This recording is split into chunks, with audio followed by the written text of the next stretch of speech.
Honestly, when I saw this clip, I was so excited. See, I understand when Black Americans are saying they're not going to apologize to anybody. They're not going to apologize to anybody, be it white, pink, purple, be it Haitian, be it Mexican, be it immigrants, Africans. They're not going to apologize to even white folks about anything that they have literally said. Because let's just be honest, in every single time that Black Americans have to come out and say one or two things, it is one or two persons that is literally dragging them out. Is it that Africans are dragging them out to make them say what they want to say, or is it that white folks are saying something that is absurd that they actually have to address, or is either they are using that thing called privilege that although we are not seeing, to rub it on their face and they can literally not keep quiet but to air out. So if Black Americans are saying we're not apologizing, I see, I totally, honestly, in fact, this time around, they should not only say we're not apologizing, they should even stop explaining themselves. I'm so grateful for that. Okay, but anyways, let's go and watch these videos first. Welcome back to the channel. My name is Sonia. Subscribe, like, comment, and share. And credit belong to the original creators of every single clips and stitches we have in at this episode. And guys, with that being said, let's dive right into this video. I'll be back with commentaries. Let's go watch, guys. Black people can't forgive the oppressor for what he does to black people. Why? Because we don't have the power to punish him. Like my daughter, she could go to school and act up in school, and when she comes home and tells me what she did, I can forgive her and not put her on punishment. But she can't forgive me for not putting her on punishment. So I can forgive her because I got the power to punish her. And black people don't have the power to punish people. So what's all this forgiveness about? You ever notice, like when it's a mass shooting where a whole bunch of black people get killed, like in Buffalo, the first thing they'll ask a person is, would you forgive the people that did this? When Dylan Roof went in there and killed the people in the church, first thing they said was, would you forgive him for doing this? But they would never ask the parents who lost the kids in Columbine, do they forgive the two shooters from the trenchcoat mafia? They would never ask the Jewish community, do they forgive the people who went and shot up that synagogue? In the Bible, when it talks about forgiveness, it's talking about forgiving your brother or your sister who become your enemy. It's truly the solution to end black on black crime, because somebody has to forgive somebody. The Bible doesn't tell us to be stupid and forgive the people that's oppressing you, the people that put you in slavery, the people that shot down countless numbers of unarmed black women and black men and Hispanics and Native Indians, the people that continually has a perpetual hatred for us. Before we try to forgive them, we got to learn to forgive each other. And hey, we can't forgive them anyway because we don't have the power to punish them. Let's be so glad to be in New York. The South is so racist. The South is so racist. Oh, you mean the part of the South that starts at Canada and ends at Mexico?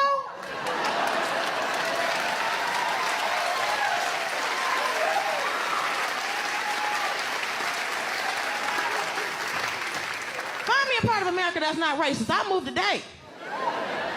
I'll wait. I know the North is more racist because in the North they split up white folks. They got Italian neighborhoods, Irish neighborhoods. I live in a Greek neighborhood.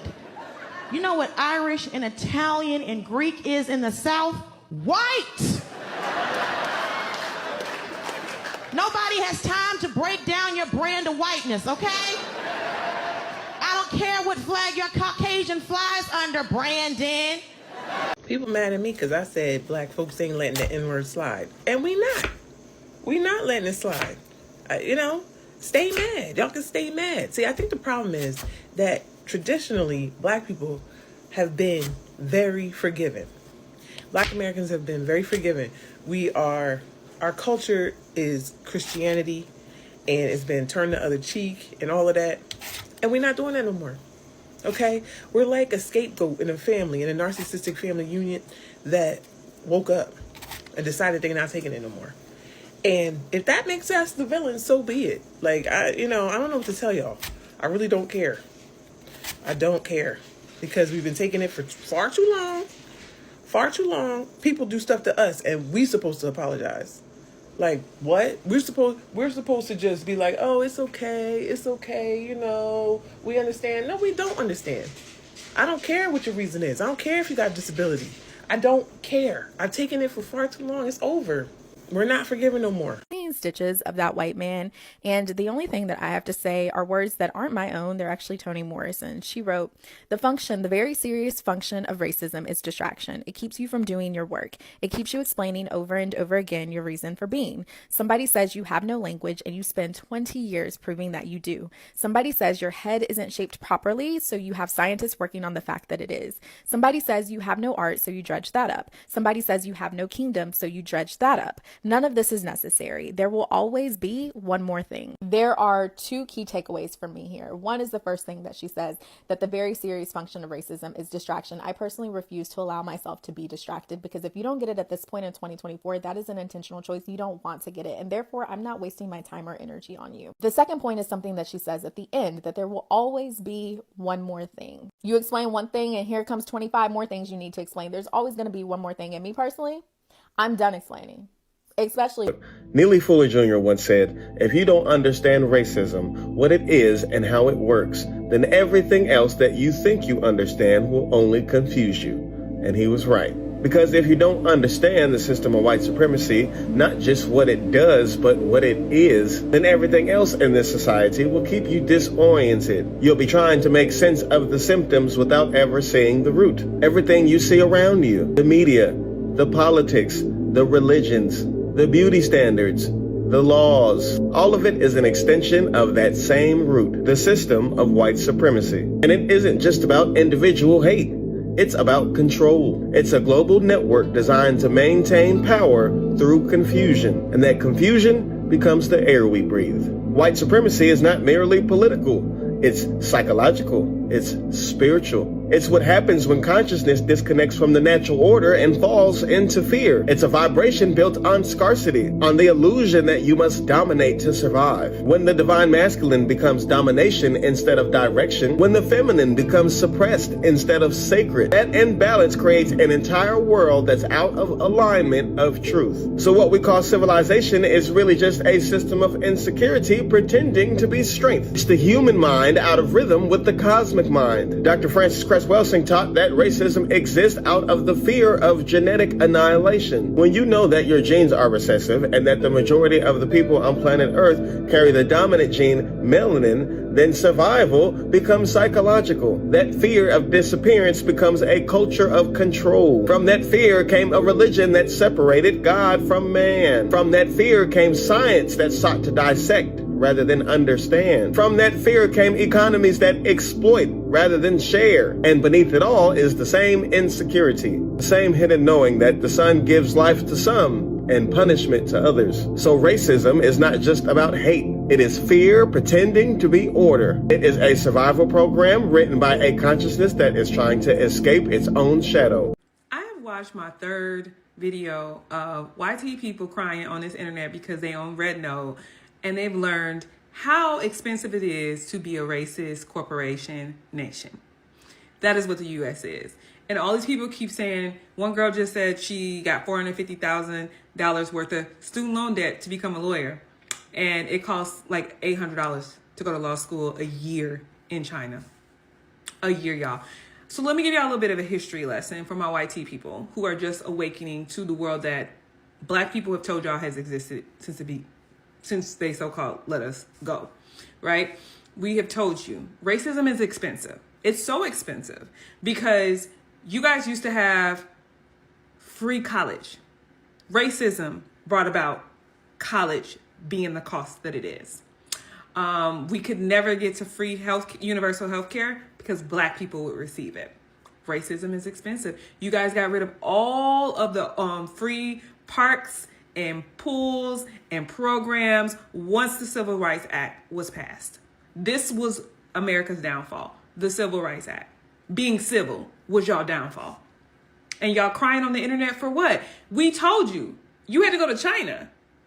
Your citizens, your fellow citizens, because you never paid attention and you never really saw us as fellow citizens. So you had to get somebody in China to tell you, this is crazy. This is ridiculous. This is unacceptable. You shouldn't accept it. You shouldn't tolerate it. No, you needed someone else to tell you.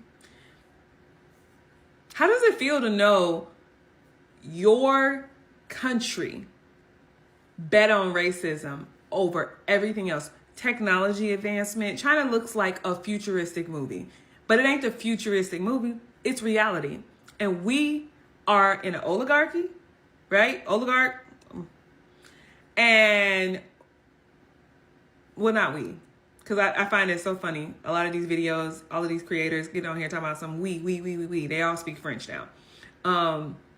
Because black people have been known this.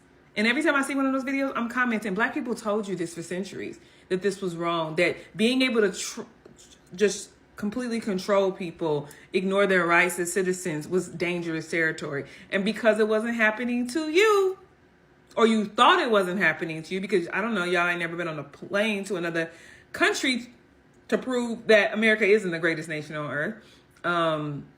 It's just not, you know. It's the most controlled. It's the most manipulative. It's the most marketable. I will say we're like, the U.S. is number one at marketing, which is lying, you know, in their case, because they're not offering anything. How are you the greatest nation? You greatest at locking people up? Greatest at debt? Greatest at uneducated of your majority population? Because black women are the most educated here. Police brutality? What are y'all great at? Oh, giving money to government, military. That's what we great at. You can see the proof of it everywhere if you know how to look. Look at sports. The brown and black balls are carried, protected, and guided to glory. But the small white balls, the baseballs, the golf balls, they are hit with the maximum amount of force and violence. This isn't coincidence. That's the subconscious confessing through ritual. Look at what this culture consumes. Coffee, chocolate, Coca-Cola, whiskey, all dark liquids, all forms of melanin transformed into commodities. Look at what is admired but never fully accepted.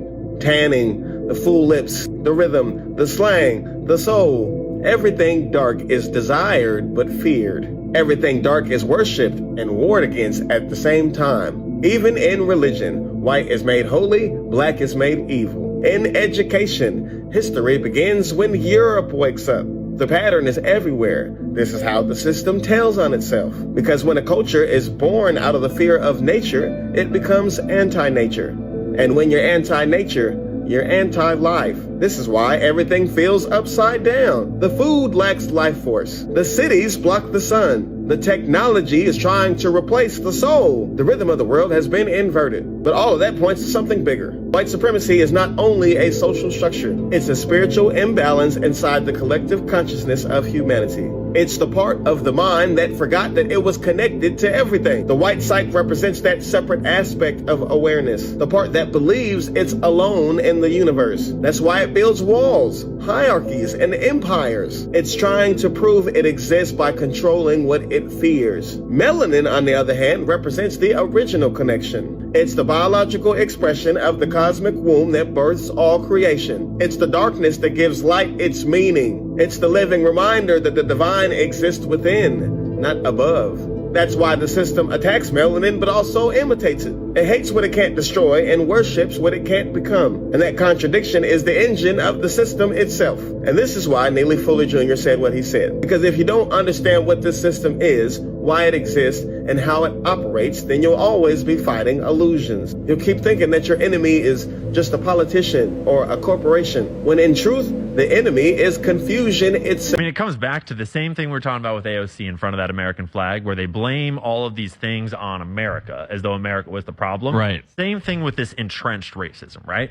If you don't have a background in understanding how the CIA works and how the crack cocaine epidemic actually started, if you don't know how the private prison for profit pipeline works and how many black people they are literally still working as slaves to this day, and that corporations like McDonald's and Starbucks and Verizon are profiting off of slave labor in our prison system today, paying prisoners cents per hour wages. Yes. That, like, if you don't understand those things, then you could think, oh my gosh, America is full of entrenched racism. But what it actually is it's deep state and corporate programs that are profiting to the tunes of billions of dollars off of literally smuggling crack cocaine into the black neighborhoods in LA in order to impoverish those black neighborhoods. They are running sexual blackmail operations in the black music industry with people like P. Diddy 100%. and promoting degenerate music in order to promote degenerate culture, in order to have gangster culture, thug culture, hoe culture,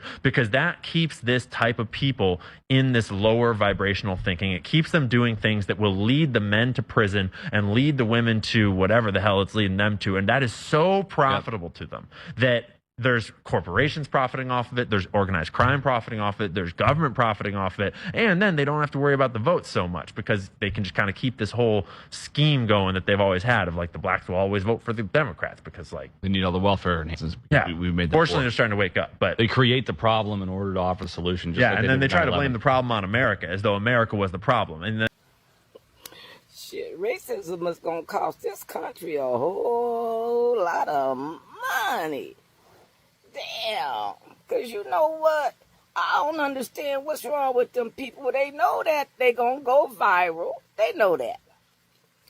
But they still wanna act stupid anyway. Damn. They know if they call us the N-word, something gonna happen and it's gonna probably go viral, but they do it anyway.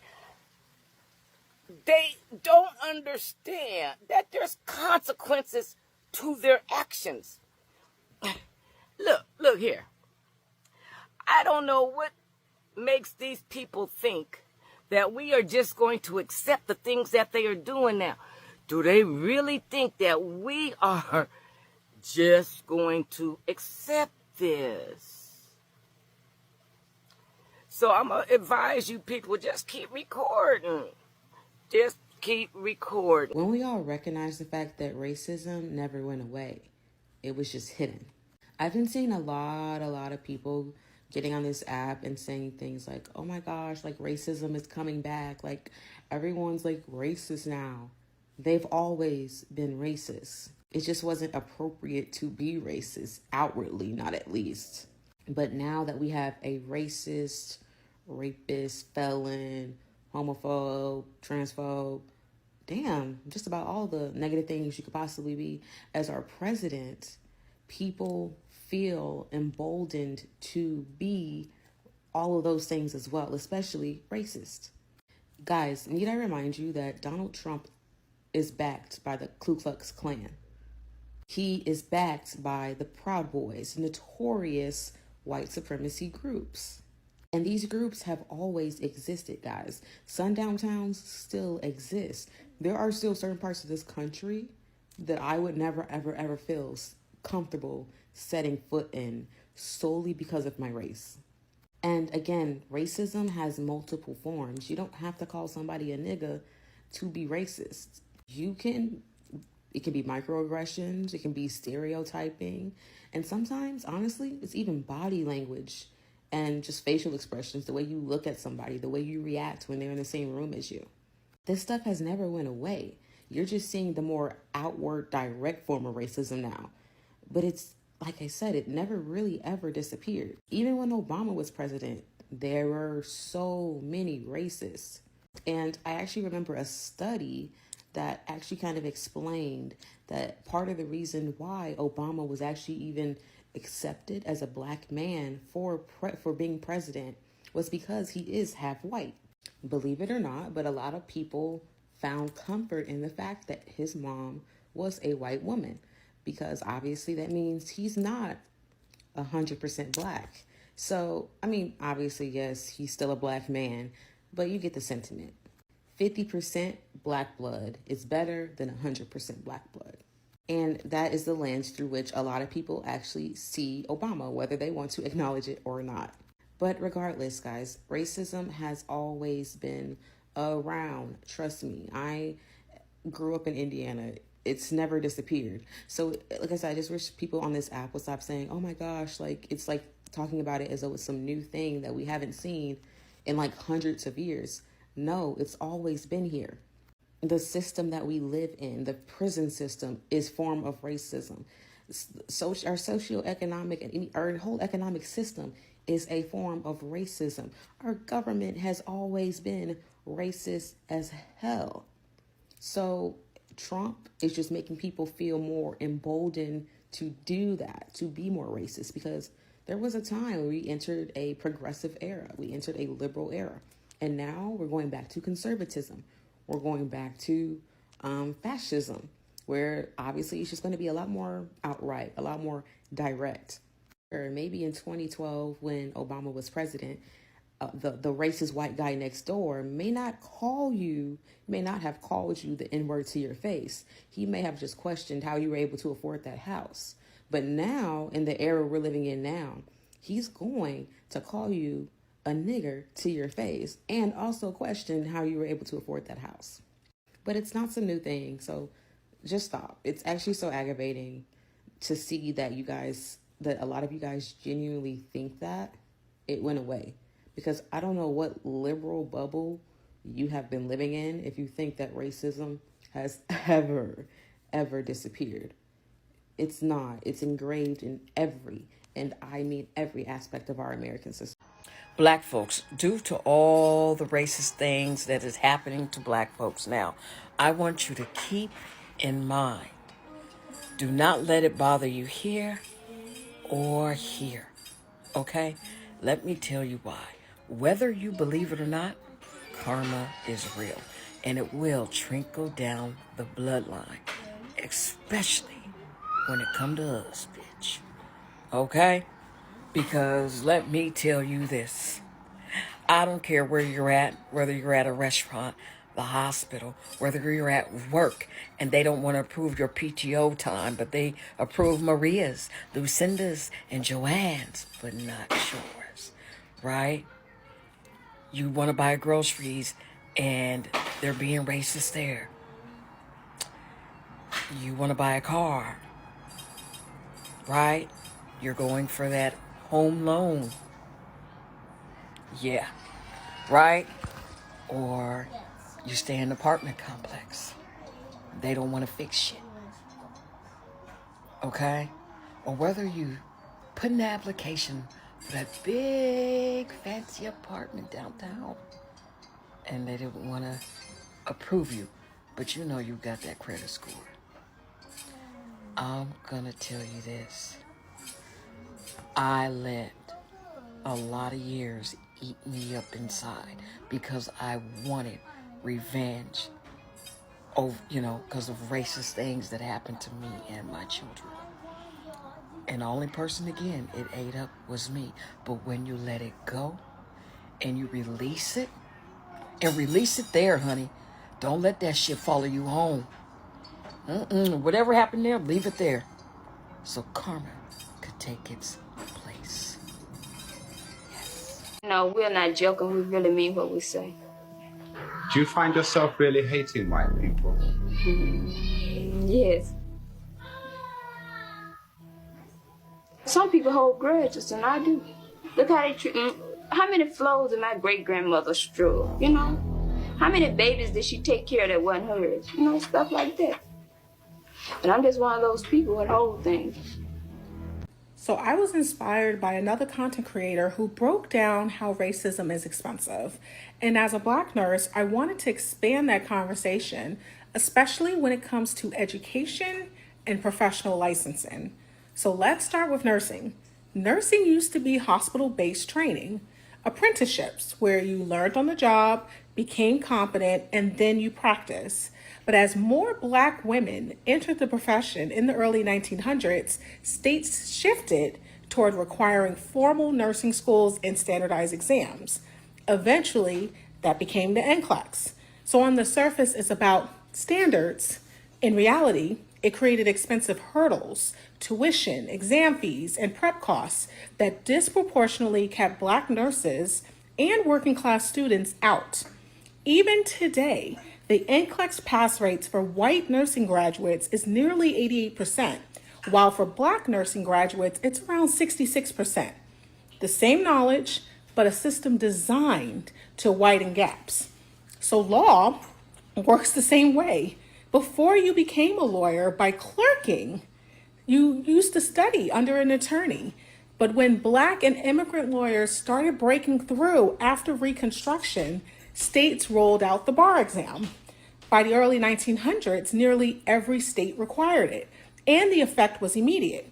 The number of Black lawyers plummeted from over 1,200 practicing after Reconstruction to just a few hundred by 1920. Access suddenly required not just knowledge, but the ability to pay for law school and the required testing. And medicine? The Flexner Report in 1910 shut down almost every Black medical school in the country, leaving only Howard and Meharry. 7 Black medical schools existed before 1910. 5 were closed, wiping out generations of Black physicians. Today, less than 6% of US doctors are Black, a direct legacy of those decisions. From there, licensing exams like the MCAT and state boards became the gatekeepers, ensuring the pipeline of Black doctors stayed small. So these shifts aren't random, they are deliberate. They took affordable paths, clerkships, apprenticeships, hospital based training, and then replaced them all with standardized exams that were expensive and exclusionary. So when we say racism is expensive, this is what we mean, and this is a great example of it. Every time a Black nursing student has to take out loans for tuition, pay hundreds for exam fees, or retake the NCLEX because of built-in inequities, we are watching history continue to repeat itself. Racism isn't just an ugly idea. It's built into the very systems that decide who gets to be a nurse, a lawyer, or a doctor. You know what is most baffling to me about this whole BAFTA N-word Tourette situation is that man is Scottish. He's Scottish. His tick is a slur towards Black Americans, and he is Scottish. I want it to make sense, and yet it doesn't. Anyways, you guys have literally seen all of that video, and you guys can literally let me know your honest thoughts in the comment section. But let's digest this a little bit. And for those of you that haven't noticed, guys, I've cut my hair. Anyways, the truth is, Black Americans owe no person apology. That is just the honest truth. They owe nobody apology because literally every single thing that they've literally been through is as a result of 1 or 2% trying to make them talk. I've said it on this YouTube street on a countless time. Black Americans do not just wake up one morning and look for people to create problems for, or look for people to create troubles for. Black Americans do not just wake up one morning and start acting so weird. If you see them come on this platform to say anything, if you see them come on other social media to say anything, if you trace it very well, somebody has literally said something to them. Is either an African immigrant has reminded them that they do not have culture, or you see any other race trying to call them out. And you see where people started understanding or started getting more offended about Black Americans is the fact that they told themselves that they are literally not going to come out for anybody. They are literally not going to fight for anybody. They are literally not going to solicit for anybody. In fact, they made it pop and plain that anything you want to do, go ahead and do. But we are not coming out for immigrants. We are not coming out for Asians. We are not coming out for Latinos. We are not coming out for Mexican. In fact, even if ICE is whooping every single person, go. And it even got to a point where a lot of folks started coming out to be like, oh, Black Americans say they are not coming out. Very soon it will be their turn. Very soon, ICE agents will also come for them. Very soon, white people will also come from them. Blah, blah, blah, blah, blah. And even till date, I can tell you for a whole fact, they're careless. They're careless because they've seen it all. What else? They've seen 99. What is the remaining one that they should be bothered about? Do you get? I feel like if you are an immigrant or you are any other race, even if you're a white person, if you really dedicate yourself to understand where Black Americans are coming from, the oppressor, the struggle, the Jim Crow, the segregation, you shouldn't even have anything to judge them. In fact, what you should literally would be saying is God should literally keep protecting them. That is what I expect from a lot of you. But a lot of white folks, they always want Black Americans to come and say, oh, white folks, we are sorry for what we said, and white folks, we are this, white folks, we are that. And at the end of the day, it's not what it's supposed to be. If there should be anybody should be apologizing to, you should be apologizing to Black Americans. Because why? These people, if you're an immigrant, they paved way for you to be there. They paved way. If you're a white person, these people built this country. They were there even before the existence of Christopher the Columbus and so on and so forth. They were literally striving. They were literally doing good. They were literally hustling. Even before the white man ship, Europeans, everything started. Even before slavery started. And just imagine that you went through all of this, and at the end of the day, everybody is still demanding solidarity from you. Everybody is still demanding respect from you. Everybody is still demanding this from you. Everybody is still demanding that from you. Will you be happy?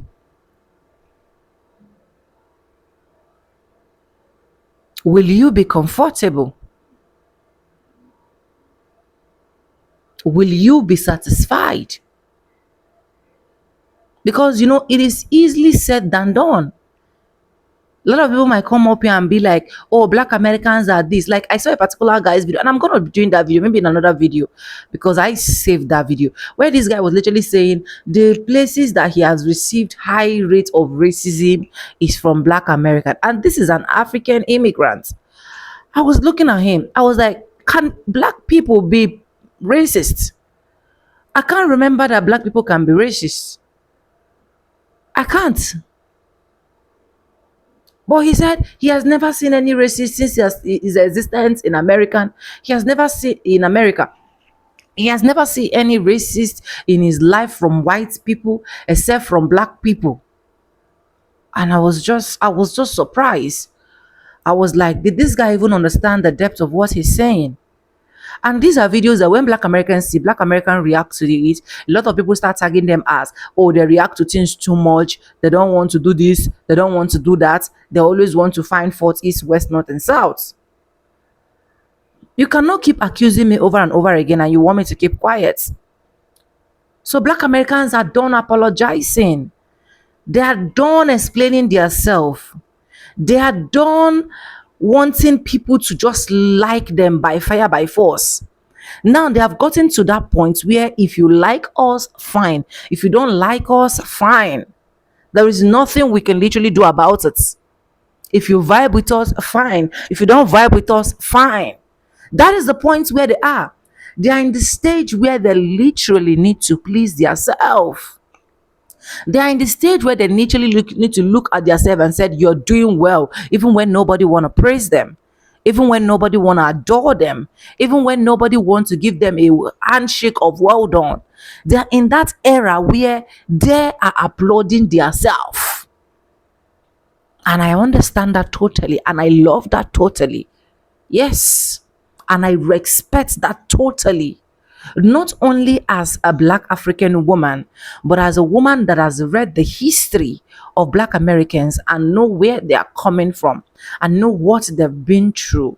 They deserve to be happy. They deserve to be loved. They deserve to be respected. They deserve to be honored. It won't just cost that much. And I hope a lot of white folks, a lot of immigrants, a lot of racists understand this as well. But let me know what you think about all of this video in the comment section. Credits belong to the original creators of every single clips and stitches we have in our today's episode. I want to say a very big thank you to every single one of you liking, commenting, sharing, dropping super thanks, and also joining my membership. I really do not take you guys for granted. You guys are absolutely the best. And guys, thank you so much for staying stick and hook with me to the end of this video. And yes, with that being said, with no further ado, I do like I always say in my videos, I'm going to be saying bye and I'll see you guys in my next one. For now, bye guys. I love you guys. Mwah.